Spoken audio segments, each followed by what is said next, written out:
Jadi kali ini gue ngebacain puisi, syair maupun prosa, tapi ngomong sendiri lagi nih ya.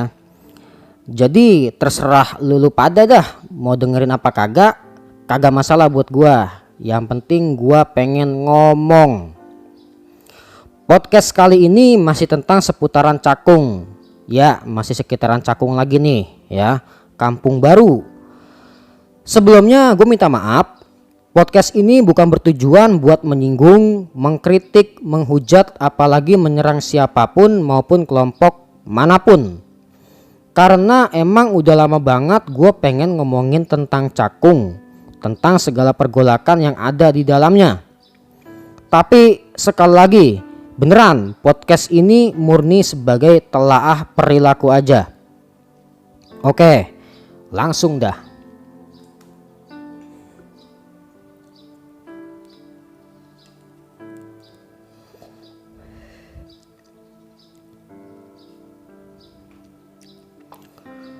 Sesi kali ini gue mau ngomongin tentang Betawi di Cakung.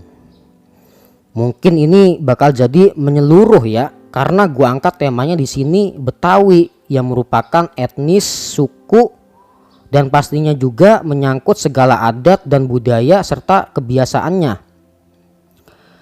Jadi ya, dari cerita turun temurun, orang Betawi itu emang demen ngaji. Kalau kagak demen ngaji, kerjaannya ya paling dagang ya. Kalau kagak dagang, nyawah gitu, ngurusin sawah. Kalau kagak ngurusin sawah, ya jualin tanah gitu. Itu kan udah tergambar jelas ya di sinetron Sidul gitu. Kalau nggak salah judulnya Sidul Anak Sekolahan. Tapi kebanyakan yang nonton Sidul itu cuma paham alur cintanya Sidul, si Jenab sama si Sarah doang gitu, cinta segitiga ya. Kalau kagak itu paling cuma tawa-tawa aja gitu, ngeliatin humornya Ngkong Tile, Mandra sama si Babe dah gitu doang ya. Tapi sebenarnya nih, kalau mau tahu, sinetron Sidul Anak Sekolahan itu sebenarnya berisi kritik terhadap kebiasaan orang-orang Betawi sendiri gitu. Di sini gua kagak bahas sinetron Sidulnya ya, tapi gue coba persempit lagi biar kagak lebar kemana-mana nih ya. Jadi gue dapat cerita dari orang-orang tua gue ya, kalau leluhur gue dulu itu kan emang demennya ngaji dia ya. Jadi dia beda nih sama orang-orang Betawi zaman dulu ya. Kalau menurut penuturan gue kan sama orang-orang tua gue, orang Betawi zaman dulu itu dia sukanya kalau kagak dagang ya nyawah gitu, ngurusin sawah. Tapi leluhur gue ini dia demennya ngaji begitu. Jadi kalau ada pengajian dimanapun, ada guru dimanapun, dia datengin tuh gitu. Ya pakai ngontel, pakai sepeda ya, karena zaman dulu motor masih mahal gitu. Nah karena kebetulan nikah itu menjadi sunnah Rasul, terus leluhur gue nikah dah tuh sama orang gitu, sama cewek gitu ya. Kebetulan emang masih satu rumah dia ini ceritanya sama mertuanya begitu. Dah, singkat cerita ini ya, dia udah menjalin rumah tangga dah ibarat kata gitu. Ketika dia lagi ngaji nih ya, ke rumah gurunya gitu, entah jauh di mana gitu pokoknya. Nah, dia pulang malam-malam nih. Ya. Kan posisi lapar tuh habis ngaji. Iya. Pas ketika dia masuk rumah, dia buka tutup saji tuh, tahu tutup saji? Tutup makanan gitu yang diisi nasi gitu, jengkol segala macam itulah, sayur asem, nasi timbel itulah, nasi uduk gitu. Itu isinya bukan makanan pas dibuka sama dia tutup saji, tapi diisiin tumpukan kitab gitu. Nah, di sini ditarik kesimpulan ya, bahwa ternyata itu yang naruhin kitab-kitab di tutup saji itu mertuanya sendiri gitu. Betapa jahatnya ya. Ya, karena apa dia? Karena apa sih mertua itu naro kitab di tutup saji? Karena mertuanya emang kagak demen punya mantu yang cuma ngaji doang gitu. Dia demennya sama mantu yang dagang gitu, atau kagak dagang yang ngurusin sawah dah gitu. Gitu dia demennya gitu. Ya. Dah, sampai sini ya. Dari cerita yang gue sampaikan tadi ya, di sini udah kesentuh sama paham materialisme ini gue rasa ya. Sekarang gua bakal ngupas sikapnya ya, pola pikirnya atau konstruksi nalar dari mertua leluhur gua ya. Jadi inget nih, gua bukan bahas orangnya ya, ingetin bukan bahas orangnya, tapi bahas nalar pikirnya ya. Bukan bahas orangnya, sekali lagi bukan bahas orangnya, bukan bahas keluarga besarnya yang sekarang masih ada, yang masih hidup, yang masih bernapas ya. Ingetin ya, jangan coba-coba potong video gua. Kalau ketahuan dipotong-potong, gua sunatin loh, oke? Ya. Jadi lu pernah denger gak ada hadis yang berbunyi hubbud dunya ra'su kullu khotiatin ya, yang artinya bahwa cinta dunia merupakan pangkal dari setiap dosa. Pernah denger gak? Kalau gak pernah denger, lu cari ya. Kalau lu males nyari, dengerin gua aja. Kalau lu kagak mau dengerin gua, silakan tinggalin podcast gua. Udah gitu gua kagak rugi ya. Nah, jujur aja nih ya, gua pribadi demen gitu ngeliatin mobil-mobil bagus, motor-motor bagus gitu, mobil dimodif-modif gitu, atau mobil atau motor yang dijual mahal-mahal gitu karena antik gitu. Itu gue suka ngeliatin begitu. Atau gue juga demen lihat perhiasan yang nerelep-nerelep begitu tuh, berkilauan gitu ya. Atau istilah kata gue juga suka sama batu cincin dah gitu ya. Dulu kalau gue masih jomblo nih, gue suka gitu ngeliatin cewek-cewek cantik gitu. Ya normal kan, namanya juga laki-laki. Iya, demen gue ngeliatin orang-orang di Instagram gitu cantik-cantik begitu kan. Iya, selebgram gitu. Iya, dulu masih jomblo, sekarang udah nikah gitu kan, beda lagi ya sekarang urusannya. Oke. Nah, terus apakah sikap yang gua lakuin seperti itu bisa diasumsikan sebagai sumber dari segala dosa gitu, kesalahan gitu? Gampangnya begini aja, apakah kalau gua ngelihat cewek cantik, mobil-mobil bagus gitu, batu-batu cincin, ngeliatin emas permata begitu, apakah itu menjadi dosa buat gua? Begini, jadi hadis itu ya, gua pikir bukan merujuk pada cinta dunia ya, tapi mengarah pada paham materialisme. Artinya orang Betawi di Cakung nih, mungkin kagak semuanya ya, menjadikan paham materialisme itu sebagai tolak ukur. Maksudnya bagaimana? Jadi materialisme itu bisa dijadikan sebagai tolak ukur buat menilai orang lain. Contoh, kayak kesolehan orang ya, kealiman orang itu bisa diukur sama materi gitu. Atau terkadang juga kita secara nggak langsung, secara nggak sadar memakai paham materialisme ini nih buat ngukur anak-anak kita. Ambil contoh, si Bedul ya, punya anak 2 biji. Yang satu namanya Kobul, yang satu lagi namanya Sidul. Nah, si Kobul itu kerjaannya enak, dia di kantor, gaji per bulan taruh dah 7 juta gitu. Sedangkan Sidul ini cuma sebagai kuli bangunan dah gitu ya, gaji harian taruh dah 50.000 per hari gitu semisal. Nah, si Bedul sebagai orang tua nih, dia lebih suka ngomongin anaknya ke tetangganya yang namanya si Kobul gitu. Karena apa ya? Karena kerjanya si Kobul enak gitu di kantor, gajinya 7 juta gitu. Pasti dong si Bedul bakal banggain si Kobul terus gitu. Nah, si Sidul ini nih karena cuma kuli bangunan ya, jadi namanya jarang disebut gitu sama babanya sendiri gitu. Paling disebut pas ada yang nanya doang gitu ya. Atau kayak tadi dah, kalau mantu kagak dagang ya, kagak nyawah gitu, itu mertua kagak demen punya mantu begitu tuh ya. Sama begini kasusnya, paham ya?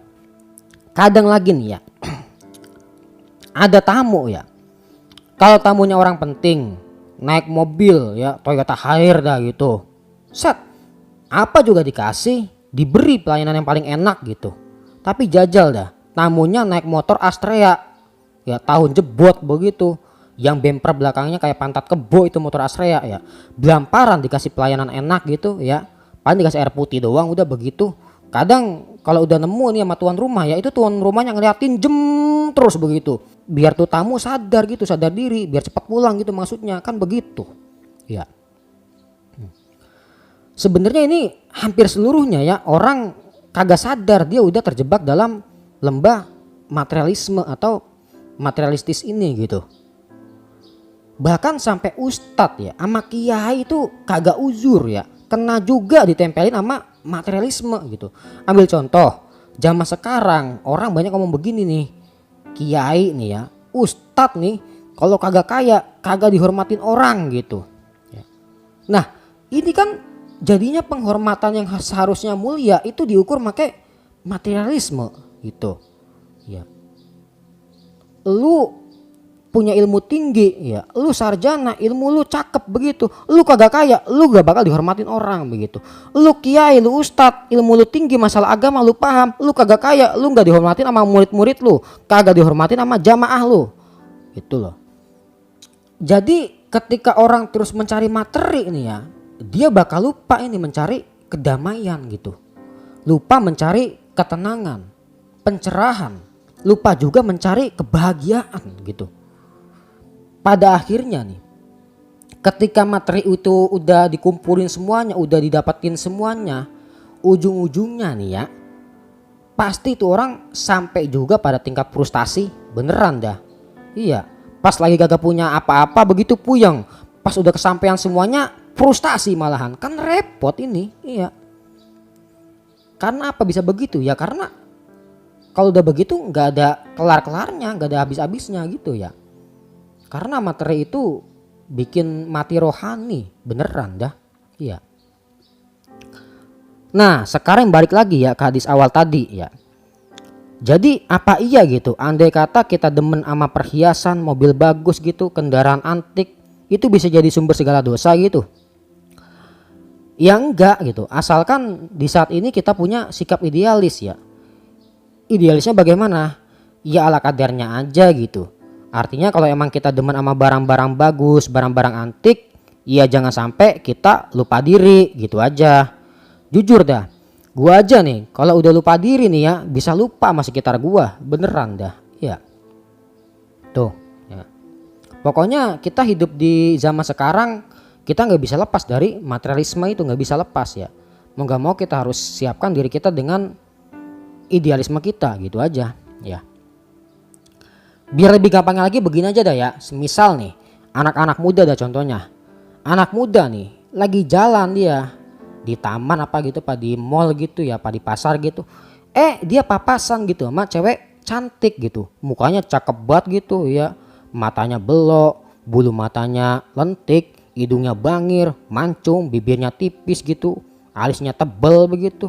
Iya, rambutnya hitam lurus begitu sampai lalar sampai kepleset kan begitu. Iya. Kalau kagak begitu pakai jilbab, dada yang diputer-puter begitu, dilibet-libet gitu, yang ala-ala modis begitu kayak selebgram gitu. Iya.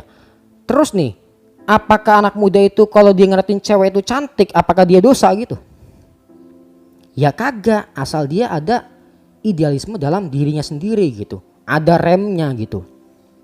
Sekarang kan begini, masa cewek yang punya muka cakep ya, terus ditontonin gitu sama laki-laki, yang dosa ceweknya sih begitu? Iya, kan gitu. Sekarang terbalik, lah kan emang asal dasarnya itu cewek emang udah cakep dari lahir, mau diapain lagi ya? Yang bikin kagak beres tuh apa? Kalau tuh laki-laki, kalau tuh anak muda nontotin tuh cewek ya, yang otaknya tadinya bersih, disengajain dibikin ngeres, itu tuh yang jadi masalah gitu sebenarnya ya. Jadi maksud hadis di atas itu bukan mengarah pada cinta dunia tapi materialisme gitu. Maksudnya gitu.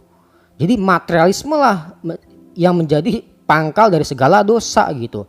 Orang ngukur suatu kehormatan pakai materialisme begitu. Semuanya diukur pakai materialisme sekarang begitu. Dikit lagi ya. Ada nyamping dikit ini. Cakung nih ya kalau mau tahu ya. Kalau kata orang-orang tua gua itu cakung dulu emang masih asri gitu ya. Banyak rawa-rawa juga gitu. Dikata sih banyak buaya gitu di dekat apa namanya situ. Dekat utara dikit deh gitu, dekat Taruna gitu banyak buaya ada kata di situ. Iya, karena banyak rawa gitu. Terus juga banyak lapangan gitu, banyak puunan gitu, banyak kebun ibaratnya gitu dah ya. Bahkan ini lapangan bola ya, tempat gua main waktu kecil tuh sama teman-teman gua itu di dekat jembatan tinggi. Jembatan tinggi Cakung itu yang sekarang namanya PURR itu kan sekarang udah jadi pabrik ya. Bahkan dulu tempat gua ngobak itu di dekat Gang Sepat sekarang udah jadi ini perumahan elit ya. gitu. Orang Betawi kan kerjaannya jualin tanah warisan babanya, iya. Dijualin ke orang-orang gitu. Kalau harganya mau mahal ya dijualin dah ke antek asing begitu. Iya. Cina mulu begitu. Iya, ngomongnya begitu dah. Ya. Terus orang Betawi merasa dirinya sebagai pribumi gitu. Udah merasa pribumi ujung-ujungnya nyalahin antek asing gitu. Karena nganggap orang Betawi terpinggirkan tuh gara-gara orang-orang asing begitu ya. Cina lah sebagai macam lah gitu. Di sini kan gimana ya? Ya pokoknya lah salah sendiri lah gitu. Ngapa tanah dijual-jualin gitu? Kantek asing lagi jualnya. Kan lucu gitu. Ya. Jadi ya cinta dunia itu bukan sumber dosa gitu. Bukan ya. Tapi yang bikin dosa itu materialisme ini. Paham materialisme ini bahaya banget ya. Karena materialisme di zaman sekarang itu isinya udah didudukin sama berbagai macam kepentingan gitu. Dibuat inilah, itulah, buat bangun inilah, itulah dan sebagainya macamnya dah pokoknya ya. Jadi kita nih ya, kalau kita kagak ada rasa cinta sama dunia nih ya, gue bilangin kita kagak bakal betah hidup di dunia beneran dah. Gue pastiin begitu bener ya. Dunia itu indah beneran. Terus buat apa gitu keindahan dunia kalau bukan buat kita yang nikmatin.